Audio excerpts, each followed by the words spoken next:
Hello, I'm Charles Moffat, and today it's unboxing time again, which in this case is actually unbagging time? Whatever.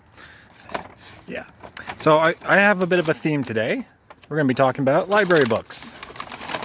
And I'm going to start with this book on dragons. And honestly, this is just like everything about dragons book. That's basically what it is. This is not a children's book, although children could certainly read it. This is more like a history of dragons book, you know, as far as mythology goes. And the artwork, everything. It's just different cultures, similar things to dragons, dragons in artwork, dragons in myth, dragons in the Middle Ages. Just lots and lots of stuff for dragons. So basically I got this book from the library because I thought it would be useful for research purposes for an upcoming book that I'm working on. This is one of the things about being a writer. If you're not writing, you're probably researching or at least thinking about the thing that you're writing about or planning to write about. This is what people thought tigers looked like back in the Middle Ages. It's just so weird at times. Because they didn't know what they looked like, but they just heard stories about what tigers look like. Yeah, there you go. All sorts of weird stuff that they'd hear stories about and then try to draw them. Yeah.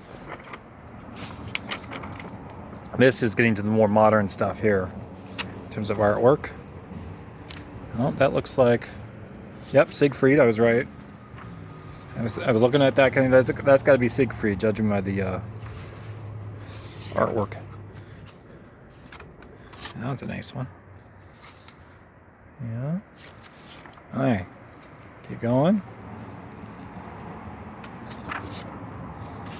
To some extent, this also apparently it talks about sea serpents and other things as well. Anyway, so I got this for research. This isn't so much a book that I necessarily read it from cover to cover. It's the type of book that I'm going to pick and choose what parts I actually want to read and use that for my research. Okay. Now, I went to two different libraries. So I went to the one library and I got this book.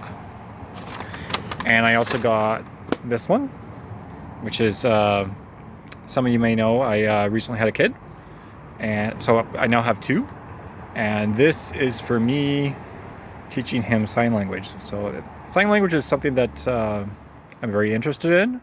I have a book that's going to be coming out sometime in the future where there will be a character who is deaf and can only speak using sign language.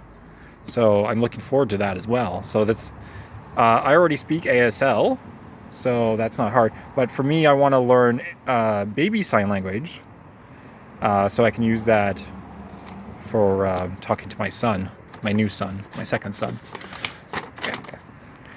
Just kind of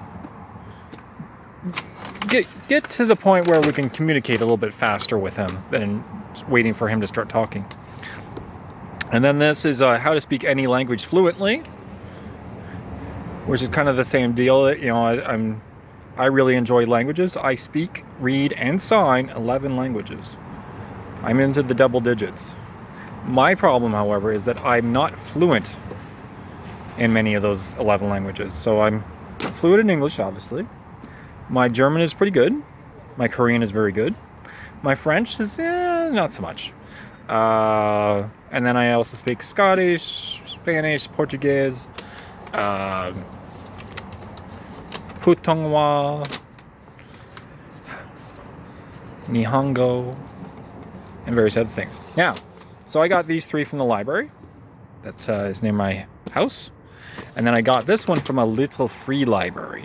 Now, if you're familiar with Little Free Libraries, they are these tiny little, almost like birdhouse-sized libraries that people will put in their front yards.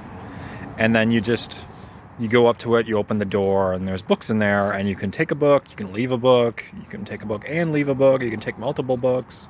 In this case, I saw this one on Vikings and said, I need that for research purposes. Oddly enough, both of these are for the same book that I'm thinking about. So yeah, there's a book I'm working on it has Vikings in it, and it has dragons in it. So it just gives you a hint of what I'm working on. But yeah, and then of course, a different book that I'm working on involves with, you know, like a character who has sign language as their main language. Yeah, I'm looking forward to getting that book out eventually. But in the meantime, yeah, good excuse to go to a library. Now, the good thing about this is that I can, in theory, keep this book because I got it from a little free library, and then when I'm done using it, whenever, I can just return it to another little free library, and it will be passed down to somebody else who will use it. Whereas the regular library, I do have to return these eventually, but the good thing about the Toronto library is there's no fees. There's no fees. There's no late fees at all. You just return the book whenever you want, basically. You know, eventually it will come back to where it belongs, and hopefully you're one of those people that return it promptly. Otherwise, they start emailing you and they're like, "Please return your book." Yeah, I found that out when my son's books from the library were overdue. No fees, but they do send you emails and say like, "Hey, could you return your book, please?" Anyway, okay. That's all for today. Please do go check out my books on Amazon at amazon.com/author/Moffat. And have a good day. Happy reading. Bye-bye.